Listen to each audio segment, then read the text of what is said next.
ദൈവനാമത്തിന് മഹത്വമുണ്ടാകട്ടെ. യെശയ്യാ പ്രവാചകന്റെ പുസ്തകം 63 അധ്യായം 17 മുതൽ 19 വരെയുള്ള വാക്യങ്ങളാണ് നമ്മൾ നോക്കുന്നത്. 17 വാക്യത്തിൽ, യഹോവേ, നീ ഞങ്ങളെ നിന്റെ വഴി വിട്ട് തെറ്റുമാറാക്കുന്നതും നിന്നെ ഭയപ്പെടാതെ വണ്ണം ഞങ്ങളുടെ ഹൃദയത്തെ കഠിനമാക്കുന്നതും എന്ത്? നിന്റെ അവകാശ ഗോത്രങ്ങളായ നിന്റെ ദാസന്മാർ നിമിത്തം മടങ്ങി വരേണമേ. ദൈവത്തിൻ്റെ ജനമായ ഇസ്രായേൽ ദൈവത്തോട് പ്രാർത്ഥിക്കുകയാണ്. പ്രാർത്ഥനയിൽ ദൈവത്തോട് അവർ പരാതി പറയുകയാണ്. ദൈവത്തോട് പരാതി പറയുന്നത് സങ്കീർത്തന പുസ്തകങ്ങളിൽ നമ്മൾ പലപ്പോഴും നമുക്ക് കാണാൻ കഴിയുന്നുണ്ട്. സങ്കീർത്തനക്കാർ ദൈവത്തോട് പരാതി പറയുന്നത്, ദൈവത്തോട് അവരുടെ സങ്കടം പറയുന്നത്. നമ്മുടെ പരാതികൾ ദൈവത്തോട് അല്ലാതെ ആരോടും പറയാതിരിക്കുന്നതാണ് നല്ലത്. നമ്മുടെ എല്ലാ പരാതികളും കേൾക്കാൻ, നമുക്കായിട്ട് പ്രവർത്തിക്കാനും കഴിയുന്നത് ദൈവത്തിന് മാത്രമാണ്. നമ്മുടെ വികാരങ്ങളെ ഏറ്റവും നന്നായിട്ട് മനസ്സിലാക്കാൻ കഴിയുന്നത് നമ്മുടെ കർത്താവിനാണ്. സങ്കീർത്തനങ്ങളിൽ എപ്പോഴും അവരുടെ ഹൃദയം അവർ പകരുകയാണ്.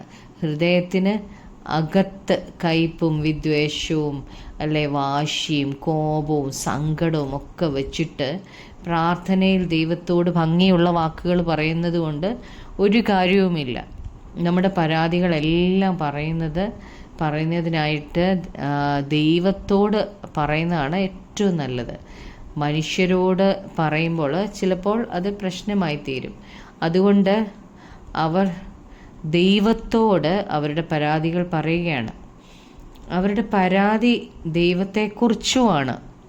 അത് മറ്റാരോടാണ് പറയേണ്ടത്? ദൈവത്തെക്കുറിച്ചുള്ള പരാതി അവർ വേറെ ആരോടും പോയി പറഞ്ഞിട്ടും കാര്യമില്ല. അവരുടെ പിതാവിനോടാണ് അവർ പരാതി പറയുന്നത്. എന്നാൽ അവരുടെ അറിവില്ലായ്മയാണ് ഇവിടെ നമ്മൾ ഈ 17 വാക്യത്തിൽ നമ്മൾ കാണുന്നത്. അവരുടെ വഴി തെറ്റുമാറാക്കിയത് ദൈവമാണെന്നും അതുപോലെ തന്നെ ദൈവം അവരുടെ ഹൃദയത്തെ കഠിനമാക്കി എന്നുമാണ് അവർ പറയുന്നത്. എന്നാൽ അവർ അവിശ്വസ്തരായപ്പോഴാണ് അവരുടെ ഹൃദയം കഠിനമായതും അവർക്ക് ദൈവത്തെ ഭയമില്ലാതായതും. ദൈവം അവരെ ഇനി മാറ്റും. ശത്രുവിനെ അവരുടെ അടുക്കൽ അയച്ച് അവരെ കഷ്ടത്തിലാക്കിയിട്ട് അവരെ ദൈവം മാറ്റാൻ പോവുകയാണ്. അവരുടെ സ്വഭാവം മാറ്റാൻ പോവുകയാണ്. 18 വാക്യത്തിൽ, നിന്റെ വിശുദ്ധ ജനത്തിന് അല്പകാലത്തേക്ക് മാത്രം കൈവശമായ ശേഷം നിന്റെ വിശുദ്ധ മന്ദിരത്തെ ഞങ്ങളുടെ വൈരികൾ ചവിട്ടിക്കളഞ്ഞു. ദൈവത്തിൻ്റെ ജനമാണ് ആ ദേശം ആക്കിയിരുന്നത്. ദൈവാലയവും യെരുശലേമും ഒക്കെ വളരെ കുറച്ച് നാളത്തേക്ക് ഇസ്രായേലിൻ്റെ കയ്യിലായിരുന്നു. എന്നാൽ അവസാനം ശത്രു വന്ന് ആലയവും ജെറുസലേമും എല്ലാം ചവിട്ടിക്കളഞ്ഞു. 19 വാക്യത്തിൽ, ഞങ്ങളിതാ നീ ഒരിക്കലും വാണിട്ടില്ലാത്തതും നിന്റെ നാമം വിളിക്കപ്പെട്ടിട്ടില്ലാത്തവരും എന്ന പോലെ ആയിത്തീർന്നിരിക്കുന്നു. അവിടെയുള്ള ജനങ്ങളെ ദൈവം ഒരിക്കലും ഭരിച്ചിട്ടില്ലാത്തതുപോലെ ആയിരിക്കുകയാണിപ്പം. ഇസ്രായേൽ ജനം അവസാന നാളിൽ അനവധി കഷ്ടതയിലൂടെയും വേദനകളിലൂടെയും കടന്നു പോകേണ്ടതായി വരും. അപ്പോൾ അവർ ദൈവത്തോട് ചോദിക്കും, എന്തുകൊണ്ടാണ് ദൈവം അവരെ ഇങ്ങനെ ഉള്ള കഷ്ടതയിലൂടെയും കടത്തിവിട്ടത് എന്നവർ ചോദിക്കും. എന്നാൽ അവരെ ദൈവം കഷ്ടങ്ങളിലൂടെ കടത്തിവിടുന്നത് അവരുടെ പ്രതികൂലങ്ങളിൽ അവർ ദൈവത്തിങ്കിലേക്ക് തിരിഞ്ഞ് മാനസാന്തരപ്പെടണം എന്നുള്ളത് കൊണ്ടാണ് ദൈവം അങ്ങനെ ചെയ്തത്. ദൈവം നമുക്ക് അനുവദിക്കുന്ന ഏത് പ്രതികൂലവും നന്മയ്ക്കായിട്ടാണ്, നമ്മുടെ ദോഷത്തിനായിട്ടല്ല.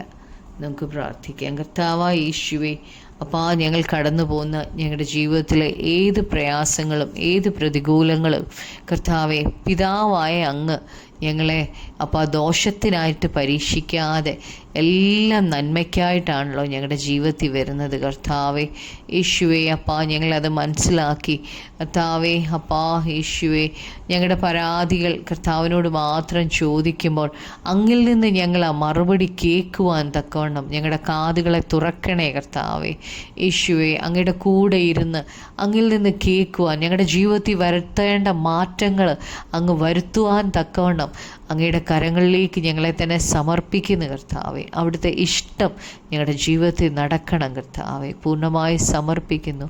ഞങ്ങളുടെ പ്രാർത്ഥന കേട്ടതിനായി നന്ദി. യേശു ക്രിസ്തുവിൻ്റെ നാമത്തിൽ തന്നെ ആമേൻ.